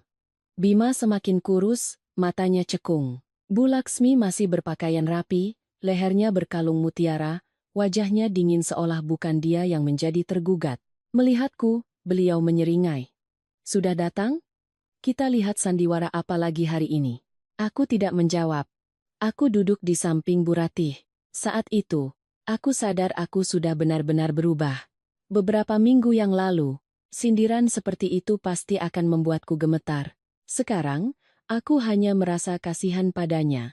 Karena sampai detik ini, beliau masih berpikir suara keras bisa menutupi kebenaran. Sidang dimulai. Hakim menanyakan kembali perihal gugatan cerai. Aku berdiri, suaraku jelas. Saya tetap pada gugatan cerai. Saya tidak lagi memiliki kepercayaan pada pernikahan ini. Bima langsung menatapku, matanya memerah. "Anya, aku setuju cerai jika itu maumu. Tapi yang mulia, saya mohon pertimbangannya. Saya dan ibu saya tidak menipu siapapun, ini hanya kesalahpahaman keluarga." Bu Ratih berdiri, membuka satu persatu bukti. Pesan Bima yang menjanjikan apartemen sebagai rumah bersama. Bukti transfer 300 juta dari orang tuaku ke Bu Laksmi. Bukti uang angpau yang digunakan untuk KPR. Surat pembelian mobil yang dibayar oleh ayahku. Bukti balik nama mobil yang dilakukan tepat setelah aku pergi. Dan rekaman suara Bu Laksmi yang menyuruhku menyerahkan gaji dan mengusirku. Setiap bukti dibacakan, wajah Bu Laksmi semakin pucat. Saat rekaman suaranya diputar di ruang sidang, kalau tidak setuju, jangan tinggal di rumah saya, aku melihat Bima menunduk sangat dalam. Hakim bertanya pada Bu Laksmi, apakah ibu mengakui suara dalam rekaman ini adalah suara ibu? Beliau mengatupkan bibirnya. Iya, itu suara saya. Tapi waktu itu saya sedang emosi. Menantu baru tapi tidak tahu aturan, saya ajari sedikit apa salahnya? Bu Ratih langsung menimpali. Mendidik tidak sama dengan memaksa menyerahkan seluruh gaji, mengontrol pengeluaran pribadi, dan menggunakan kepemilikan rumah untuk menuntut kepatuhan yang mulia. Bu Laksmi menoleh padaku, matanya melotot. Kalau kamu tahu diri, tidak akan ada kejadian seperti hari ini. Aku berdiri menatapnya, tidak. Justru karena dulu saya terlalu tahu diri, makanya Anda pikir bisa mengambil semuanya dari saya lalu menyuruh saya diam. Ruangan hening. Hakim meminta kami menjaga ketertiban, lalu beralih ke masalah mobil dan perhiasan. Saat Bu Ratih menampilkan video pernikahan, di mana orang tuaku memasangkan perhiasan untukku, aku menatap layar dan melihat diriku dalam balutan kebaya merah, tersenyum bahagia. Hatiku nyeri, gadis itu tidak tahu. Hanya dalam beberapa hari, hadiah penuh cinta dari orang tuanya akan dijadikan alat tawar-menawar. Hakim bertanya pada Bima, apakah Anda tahu di mana keberadaan dua perhiasan yang hilang? Bima gemetar.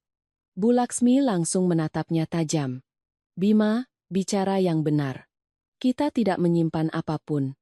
Bima duduk terdiam lama sekali. Aku bisa mendengar suara kipas angin di langit-langit, mendengar detak jantungku sendiri. Lalu, tiba-tiba dia mengangkat kepala, suaranya serak. Ibu sudah menggadaikan 1 kalung dan 1 gelang. Katanya untuk pegangan kalau Anya benar-benar menggugat. Bu Laksmi terlonjak. Kamu gila. Beraninya kamu menuduh ibumu. Bima menutupi wajahnya. Suaranya pecah. Aku lelah, Bu. Aku tidak mau berbohong lagi. Aku duduk diam. Tidak ada rasa senang, tidak ada rasa puas. Pengakuan itu datang terlambat. Terlambat untuk menyelamatkan apapun, termasuk dirinya sendiri. Bu Ratih langsung meminta agar kesaksian itu dicatat dan menambahkan kewajiban pengembalian nilai perhiasan yang hilang. Bu Laksmi nyaris kehilangan kendali, terus-menerus menuduhku telah merusak putranya dan menghancurkan keluarganya. Tapi kali ini, tidak ada lagi yang membiarkannya mengendalikan narasi. Di akhir sidang, hakim mengumumkan bahwa majelis akan bermusyawarah dan putusan akan dibacakan pada sidang berikutnya. Saat kami akan meninggalkan ruangan, Bima mengejarku ke koridor. Anya, aku minta maaf. Aku tahu sekarang sudah terlambat, tapi aku benar-benar minta maaf. Aku berhenti dan menatap pria yang pernah menjadi suamiku itu. Di matanya ada penyesalan, tapi di balik penyesalan itu masih ada kehidupan yang tidak pernah belajar untuk bertanggung jawab di saat yang tepat. Bima, ada permintaan maaf yang tidak bisa mengembalikan kepercayaan. Simpan saja untuk dirimu sendiri, agar nanti kamu bisa hidup lebih baik dengan orang lain. Aku berbalik pergi. Di belakangku terdengar suara Bu Laksmi yang memanggil Bima dengan marah, dan langkah kakiku terasa lebih ringan dari sebelumnya. Aku tahu hari putusan akan segera tiba, dan apapun hasilnya, aku sudah menang dalam satu hal yang paling penting. Aku tidak lagi takut pada mereka. Hari putusan, aku tidak mengenakan pakaian yang mencolok atau riasan tebal. Aku hanya memilih kemeja putih, celana bahan hitam, dan rambut yang diikat rapi.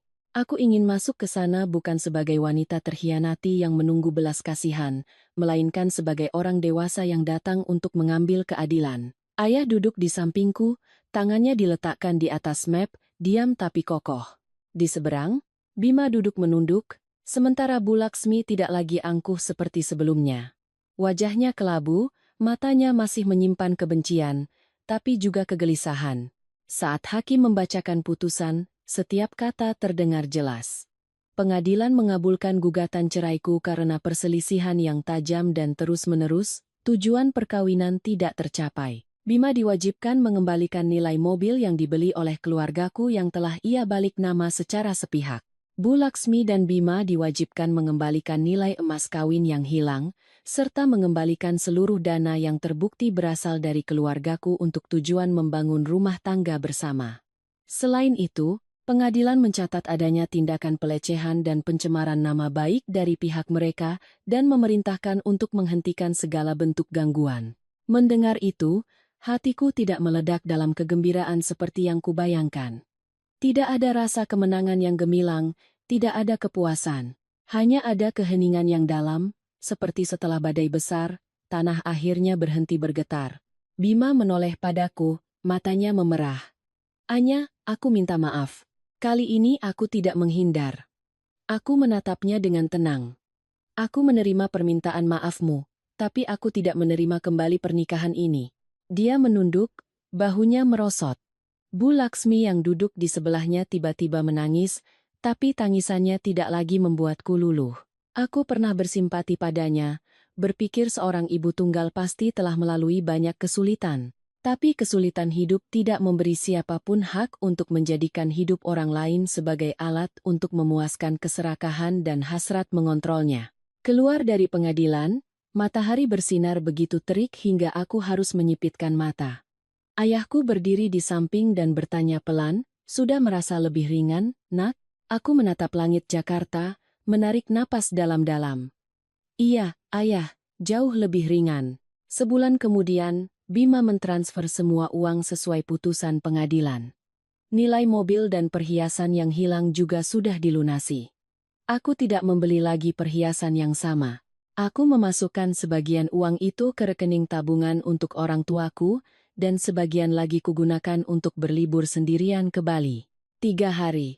Untuk pertama kalinya setelah semua kekacauan itu, aku duduk sendirian di tepi pantai Seminyak, mendengarkan debur ombak, dan menyadari hatiku masih bisa merasakan damai. Setelah itu, aku mengajukan permohonan pindah ke kantor cabang di Bali. Aku menyewa sebuah apartemen kecil di dekat Denpasar, memilih sendiri tirai, piring, dan sebuah pot bunga bougainville untuk di balkon. Tidak ada yang memaksaku mencatat uang belanja. Tidak ada yang bertanya gajiku disimpan oleh siapa. Tidak ada yang atas nama keluarga merenggut kebebasanku. Setiap pagi aku bekerja. Setiap malam aku memasak untuk diriku sendiri. Terkadang kenangan lama datang menyakitkan, tapi kemudian aku mengingatkan diriku sendiri, sakit bukan berarti kalah, pergi bukan berarti gagal. Setengah tahun kemudian, aku mendengar kabar Bima sudah berhenti bekerja. Bu Laksmi menjual apartemen di Serpong untuk melunasi utang dan kembali ke kampung halamannya. Aku tidak bertanya lebih lanjut. Cerita mereka bukan lagi bagian dari hidupku. Dan aku terus hidup, bekerja, tertawa, dan belajar mencintai diriku sendiri setiap hari. Aku bukan lagi gadis yang percaya bahwa pernikahan adalah tujuan akhir kebahagiaan. Aku sadar, kebahagiaan pertama-tama harus dimulai dari rasa hormat, rasa aman, dan kebebasan untuk menjadi diri sendiri. Ada yang bertanya, apa aku takut untuk jatuh cinta lagi? Aku menjawab, iya. Tapi aku tidak takut sampai harus menutup hatiku. Aku hanya tidak akan lagi melangkah ke dalam cinta dengan mata tertutup. Nanti, jika aku bertemu dengan orang yang baik, aku akan mencintainya dengan lebih perlahan, lebih sadar, dan lebih jelas.